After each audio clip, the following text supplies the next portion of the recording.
Hello friends, नमस्ते। मैं पल्लवी पुरोहित आप सभी का स्वागत करती हूँ आपके अपने यूट्यूब चैनल गुरु शिक्षा 2728 पर। तो फ्रेंड्स, आप अगर चैनल पे पहली बार आए हैं तो फॉलो ज़रूर करें, इसे लाइक कर लें चैनल को और सब्सक्राइब भी कर लें। सब्सक्राइब आपको कर लेना है क्योंकि फ्रेंड्स मैं यहाँ पर आपके लिए ले आती हूँ जितने भी कॉम्पिटिटिव एग्ज़ाम हैं उनके लिए इन्फॉर्मेशन जो है ज़रूरी। जैसे अभी हम बात कर रहे हैं राजस्थान, यानी कि राजस्थान में आरपीएससी से रिलेटेड जहाँ पर भी राजस्थान टॉपिक है कोर्स में, यानी कि कंपटीशन एग्ज़ाम के लिए जहाँ भी राजस्थान है, जैसे राजस्थान की हिस्ट्री हो गई, राजस्थान की लोक कला और संस्कृति हो गई, तो वो वाले मैं आपके लिए अच्छे अच्छे टॉपिक लेके आने वाली हूँ। और अभी जो फ़िलहाल एग्ज़ाम आने वाले हैं, जैसे पटवार का एग्ज़ाम आने वाला है आपके, ठीक है, जेल प्रहरी का एग्ज़ाम आने वाला है, वैसे एक बीएड का एग्ज़ाम आने वाला है जिसे हम कहते हैं पीटीटी का एग्ज़ाम आने वाला है। तो बहुत सारे ऐसे एग्ज़ाम हैं राजस्थान के जिनके अंदर राजस्थान जो अलग से ही एक टॉपिक है और बहुत ही इंपॉर्टेंट टॉपिक है जिसको हमें पढ़ना ही है। तो आज जो हमारी क्लास होने वाली है फ्रेंड्स, वो होने वाली है राजस्थान के लोक नृत्य और लोक नाट्य। इससे पहले जो मैंने एक वीडियो बनाया था फ्रेंड्स, वो उसमें मैंने आपको बताया था कि जो हमारे राजस्थान के नृत्य हैं उनको 3 कैटेगरी में हमने डिवाइड किया था। एक था क्षेत्रीय, दूसरा था व्यावसायिक और तीसरा था जनजातीय, जो कि जाति विशेष पर आधारित हो। तो फ्रेंड्स, ये जो आपके सामने दिख रहा है ये पीडीएफ, ये है राजस्थान की बुक। राजस्थान जो आरपीएससी की बुक अलॉट होती है ना, वो उसकी बुक है ये। माध्यमिक शिक्षा बोर्ड राजस्थान की बुक है ये, जहाँ हमारा अजमेर बोर्ड लगता है उसी की बुक है ये। तो मैं पूरी बुक ही लेके आ गई हूँ। और फ्रेंड्स, मैं आपको बता दूँ कि बुक में से ही, इसी बुक में से ही सारे के सारे क्वेश्चंस जो हैं एज इट इज़ आ जाते हैं। तो ये आरबीएससी की जो है बुक है ये, ठीक है। और तो फिर चलिए ज़्यादा टाइम को वेस्ट नहीं करते हैं। और देखिए, ये एक बुक है तो आप समझ सकते हैं कि चीज़ें थोड़ी ज़्यादा लिखी होंगी, लेकिन मैं इसको एक बार रीड आउट करूँगी और सिर्फ आपको ये बताऊँगी कि आपको क्या क्या हाईलाइट करके पढ़ना है और क्या याद रखना है आपको, ठीक है। तो सबसे पहले यहाँ से स्टार्ट करते हैं हम लोग। राजस्थान विविध कलाओं के साथ साथ विभिन्न नृत्यों की भी रंग स्थली रहा है, इसीलिए हमारे राजस्थान को क्या कहा जाता है? रंगीला राजस्थान। बिल्कुल सही सुनियो आप, रंगीलो राजस्थान कहवे है अपाने राजस्थान ने, क्योंकि अटे तरह तरह री चीज़ा, तरह तरह री कलावां भी होया करे अटे। इन वास्ते अपाणो राजस्थान है रंगीलो राजस्थान।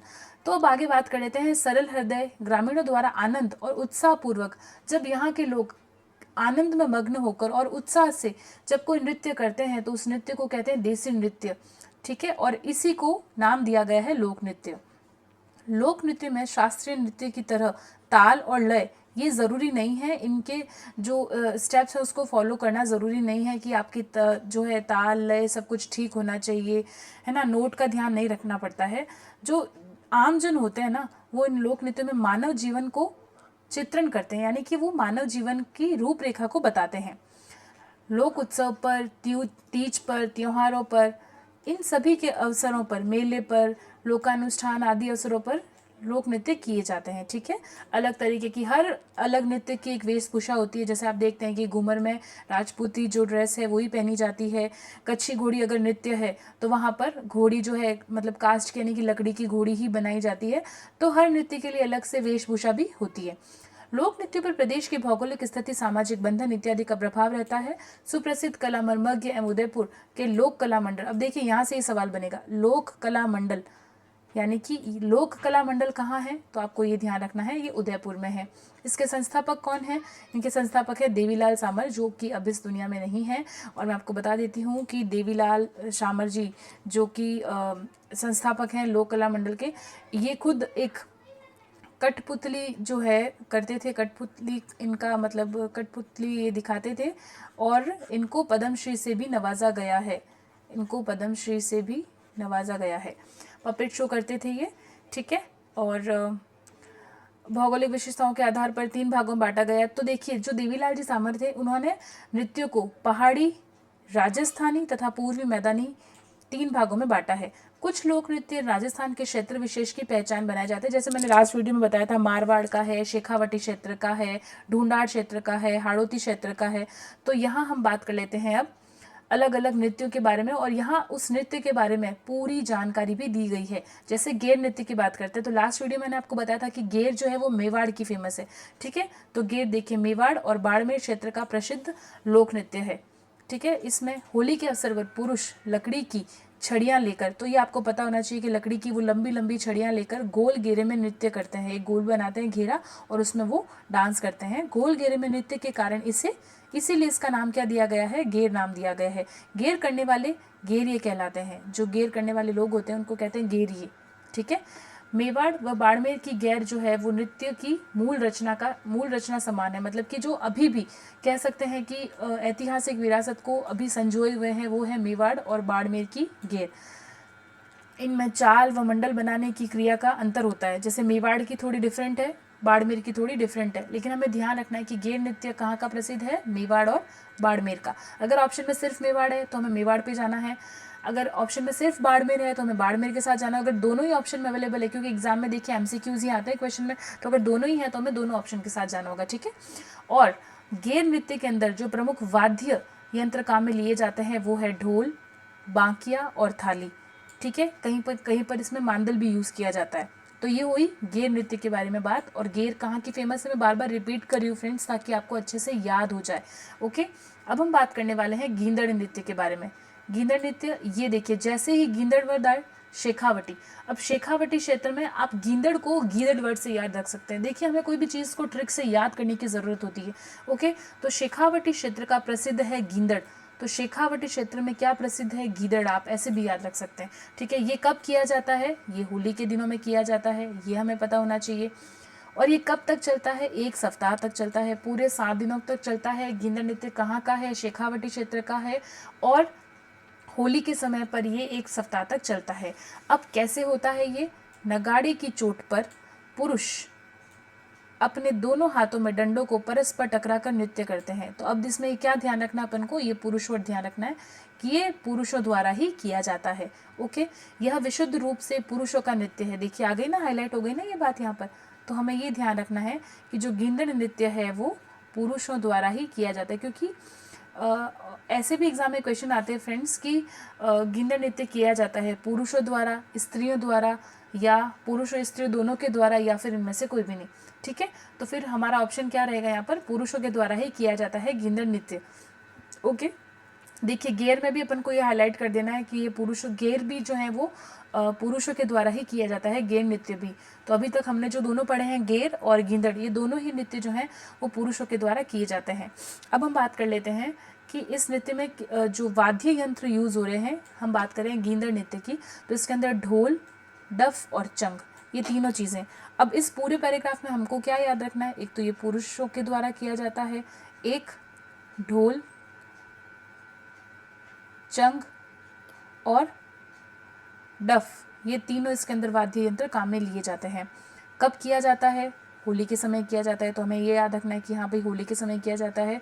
कुछ पुरुष महिलाओं के वस्त्र, महिलाएं नहीं होती है, ये ध्यान रखना है अपन को, पुरुष जो है वो महिलाओं के वस्त्र पहनकर इसमें भाग लेते हैं। और वे पुरुष जो स्त्रियों के वस्त्र पहनते हैं उनको गणगौर कहा जाता है।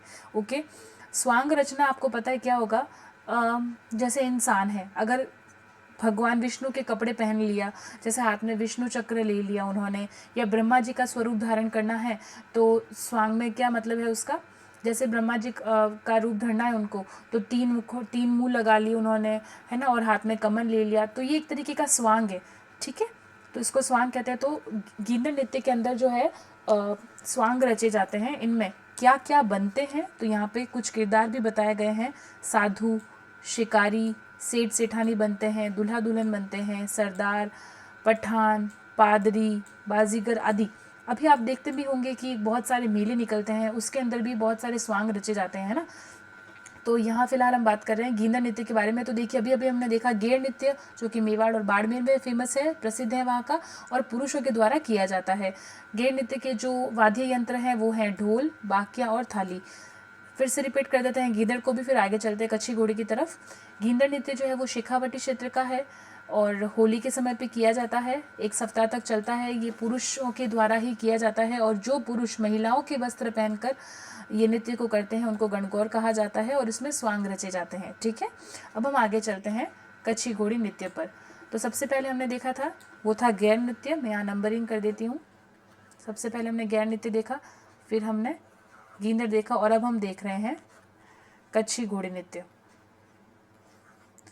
कच्ची घोड़ी ये भी कहाँ का है, शेखावटी तथा कूचामन, परबतसर, डीडवाना आदि क्षेत्रों में ये किया जाता है। ठीक है, तो अब कच्छी घोड़ी की बात करें तो ये किया जाता है शेखावटी, कूचामन, परबतसर और डीडवाना में।